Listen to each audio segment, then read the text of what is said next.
Hey,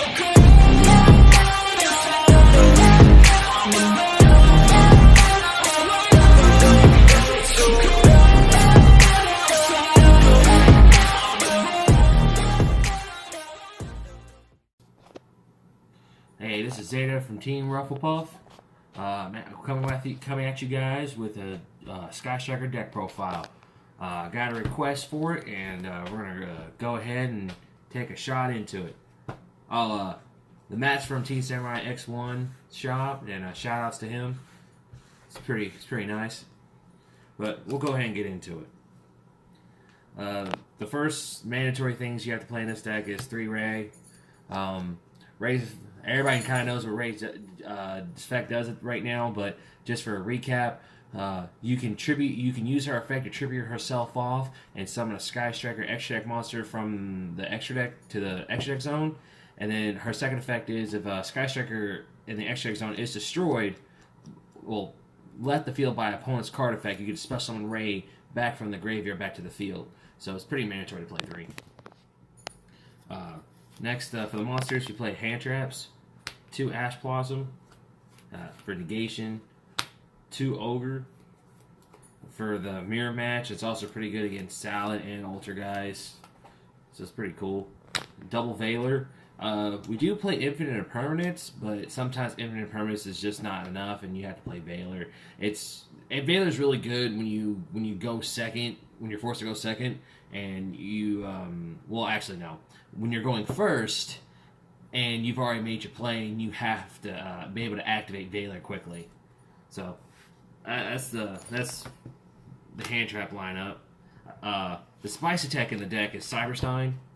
This card is a win con against Solomon Greats, Danger Thunders, Orcust, and I believe that's all the decks that's really this is just a win con against. You never want to. There's a really silly play with him, but I want to get back into it later once we get to the extra deck. For spells, for 1-up spells, we play 1 Upstart, 1 Reinforcements, 1 MST, and 1 Twister. The reason why I play 1 MST and 1 Twin Twister is because you don't want to have to discard a whole lot of cards, and there's only really one spell you want to discard, and which is Metalfoes Fusion. Like, discarding Metalfoes Fusion off a Twin Twister is just so free, because no matter what, you're able to put Metalfoes Fusion back into the deck to draw a free card. So Metalfoes Fusion with Twin Twister is just super free, and MST is just really good if you're playing against a Floodgate deck and a main deck Imperial Order. That way, if you go Twin Twister, if you still haven't opened up both of these, you can go Twin Twister, and they chain Order, you're able to chain MST to destroy the Order. And that way, you're not losing more cards than you have to.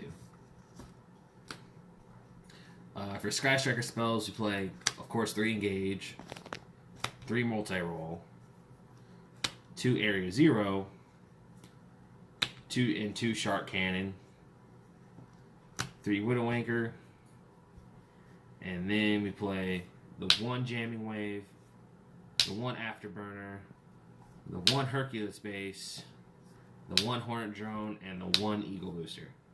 Now, this ratio is pretty standard, I think, for the most part. I mean, you could play a second Eagle Booster, which is actually really important in the combo I'm going to show you guys a little later. But everything in here, the Sky Striker lineup is pretty standard. For the spells that I play Double Desires. Now, just to dig deeper in the deck. 3 Call By, to stop hand traps. Double Terraforming for the Area 0. And the Foolish Gush and the Metalfoes Fusion. And that's pretty much all the spells I play. And the only trap cards I play is the Infinite Impermanence. And it's really cool to open Infinite Impermanence and Veiler. Kind of just stop your opponent. The extra deck is 1 Boral Sword, 1 Nightmare Unicorn, Nagutsu. I mean, you play Nagutsu just so you can Shark Cannon back something from the graveyard to make them. It's pretty standard. Phoenix and Cerberus. just when you steal your opponent's monster, like say if your opponent makes a Colossus, steal the Colossus, use your Sky Striker Link monster and their monster to make one of these. It's just pretty standard for this. Sky Striker Links is standard. 1 Kagari, because she's at 1. 3 Shizuku. 3 Hayate. And 2 Kana. I mean, pretty standard and just pretty standard. And now for the spicy tech is the last warrior from a different planet. Now, for the people that have seen the video against the other guy on the channel, Joel, you guys noticed where when I summoned him on him, that if you saw my back row, or if you even noticed the back row that I had double call by an Eagle Booster. So I do not do that play unless I have a way to search or add or able to get into an Eagle Booster in some type of shape or form. You want to be able to protect him from a Rage or just by a Veiler. And you want to have 1 call by just so you can stop your opponent from able to stop this play. But, I mean, the call by is not really important. It's just the Eagle Booster that is extremely important. Because Salad can't out this card. Especially if you bring that out first turn. They're just not able to. And Danger Thunders, they can't set monsters, so they really can't do anything. But if you're wondering what his effect does, his effect is that as long as his face-up card remains face-up on the field, your opponent, neither player can normal, special, or flip summon monster. That's pretty devastating against Salad. Pretty devastating against Danger Thunders. Really devastating against Orcust. Danger Thunders, they play all high-level monsters, and they can't set monsters. The most monsters they'd be able to set from Danger Thunders is the Eclipse Wyvern, the Omni Dragon, and I believe the Battery Mans, if they still play them currently. And they're just not able to out this. This card's just super good. Side deck, this is just all personal preference. I play set of Prekertops. It's really good when you're going second and you're playing against almost anything. Double Lancia for the Orcas and Danger Thunder matchup. Double Mystic Mine.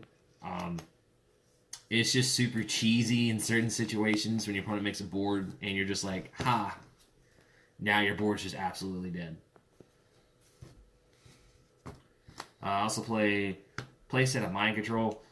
I play it because of the mirror. You can take control of their Link monster and then you can make yours. It's really free. There can only be 1. It's really good in just about almost any matchup. Just about. Besides Crusadia. Pure Crusadia, I mean. But almost everything else it's really good against. And the last thing I play is Evenly Matched.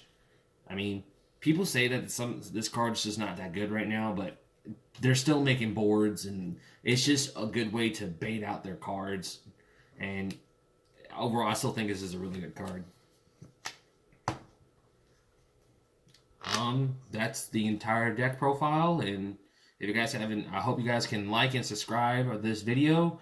And if you guys have any ideas you guys want us to try or anything, let us know in the description box below. Have a nice day.